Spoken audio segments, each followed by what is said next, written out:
एक बार की बात है, एक शहर में बहुत बड़ी कॉलोनी थी जहाँ कई सारे फ्लैट्स थे।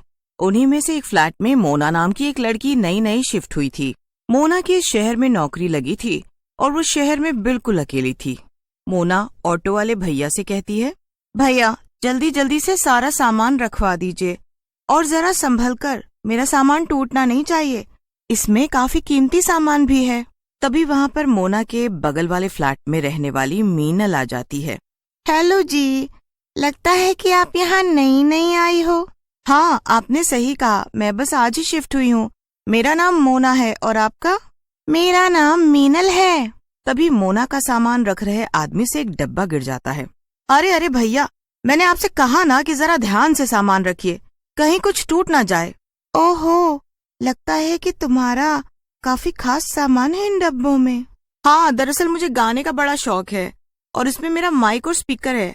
मैं अक्सर रात को गाना गाती हूँ। अरे वाह, तुम तो आर्टिस्ट निकली। अरे नहीं, ऐसा नहीं है, मैं तो बस शौक में गाती हूँ। वो क्या कहते हैं, हाँ, बाथरूम सिंगर। मीनल को मोना की बात समझ नहीं आती तो वो बस हंस देती है। चलो ठीक है, मैं अभी ऑफिस जा रही हूँ। किसी दिन फ्री होना तो मुझे अपना गाना जरूर सुनाना, और किसी भी चीज की जरूरत पड़े तो घर के सामने ये वाला फ्लैट मेरा ही है।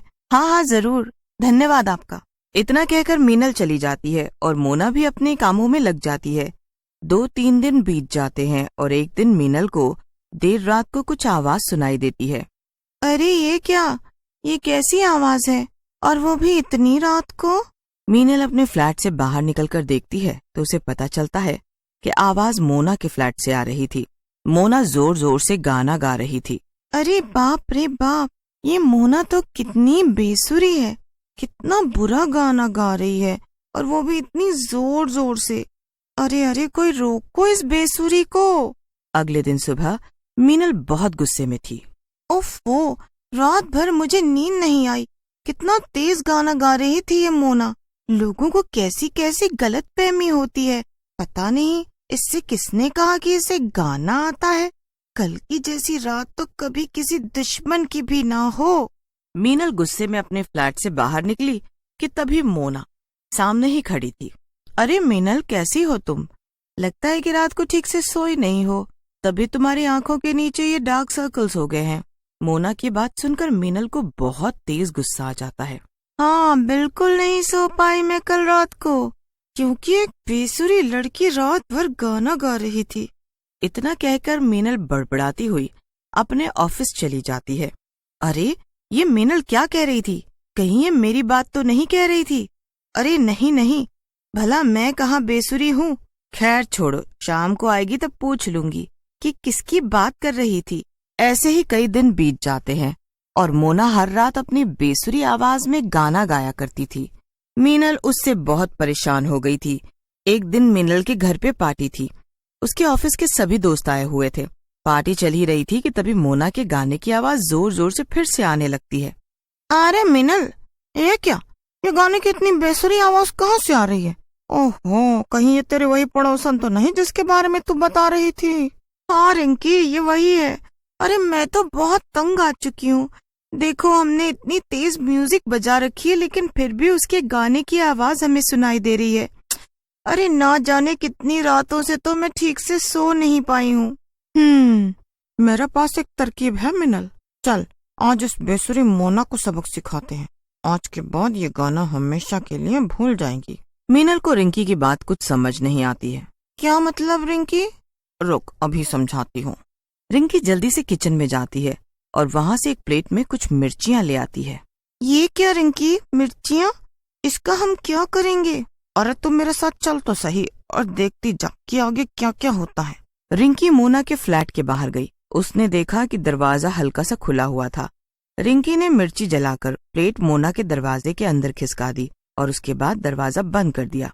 चल मिनल, अब देखती जा, इस मिर्ची के धुएं से इस गायिका के होश ठिकाने ना आ जाएंगे। जब इसकी आंखें और कान से धुएं जलेंगे ना, तब गाना गाना भूल ही जाएगी ये बेसुरी। वाह रिंकी वाह, क्या बात है, ये आइडिया मुझे क्यों नहीं आया। इसके बाद मीनल और रिंकी वहां से चले जाते हैं। मोना को मिर्ची के बारे में कुछ भी नहीं पता था। और वो आराम से सोने के लिए। मोना को अस्थमा था और थोड़ी ही देर में मिर्ची के धुएं की वजह से उसकी सांसें फूलने लगी। अरे ये क्या है? ये इतना सारा धुआं कहाँ से आ गया है? मुझे तो मुझे तो बिल्कुल भी सांस नहीं ली जा रही है। मोना जोर जोर से खांसने लगी और उसका दम घुटने लगा। पूरे घर में धुआं भर गया था और कुछ भी दिखाई नहीं दे रहा था। मोना ने दरवाजे के पास जाकर देखा कि सामने के एक फ्लैट में मिर्चियां जल रही हैं, लेकिन इसके पहले कि मोना उसे उठाकर बाहर फेंकती, उसे चक्कर आ गया।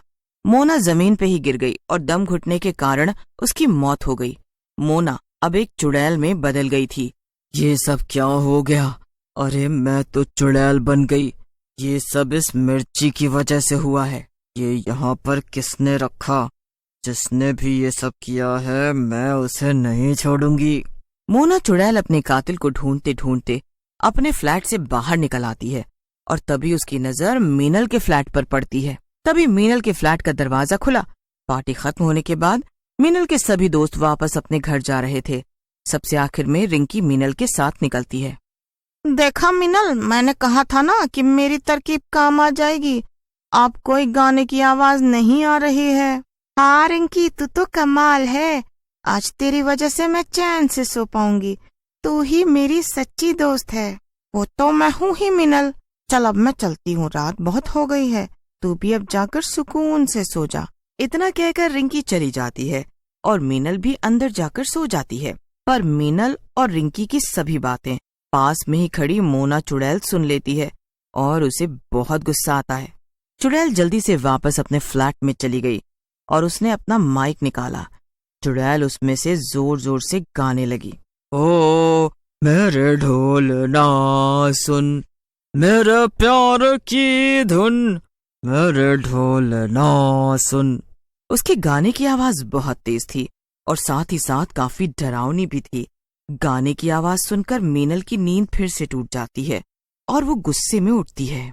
ओहो, ये सब क्या तमाशा है? इस मोना पे तो मिर्ची का कोई असर नहीं हुआ है।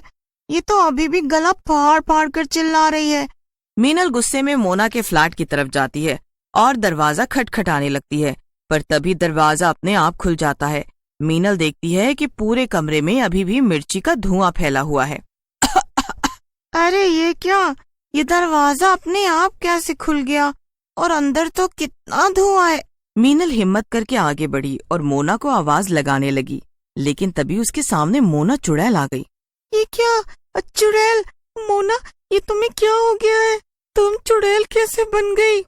अच्छा, खुद ही मुझे मार कर अब तू ये सवाल कर रही है? क्या? नहीं नहीं, मैंने तुम्हें नहीं मारा। तूने ही मारा है मुझे। तूने मेरे घर में जलती हुई मिर्ची रखवा दी और इसके धुएं की वजह से मेरा दम घुट गया। मुझे अस्थमा था। लेकिन मीनल, मुझे बिल्कुल भी अंदाजा नहीं था कि तुम्हें अस्थमा है। और वैसे भी मिर्ची मैंने नहीं रखी थी, मिर्ची तो उस रिंकी ने रखी थी। ओह, तो अभी के अभी फोन कर उसे यहाँ बुला। अगर तू उसे यहाँ बुला देगी तो मैं उससे अपना बदला ले लूंगी और तुझे बख्श दूंगी। अपनी जान बचाने के लिए मीनल ने फौरन रिंकी को फोन किया। थोड़ी ही देर में रिंकी वहां आ गई। मीनल रिंकी को मोना के फ्लैट में ले आई और सामने चुड़ैल को देखकर रिंकी भी घबरा गई। मीनल और रिंकी आपस में लड़ने लगे और तभी चुड़ैल ने रिंकी का गला पकड़ लिया।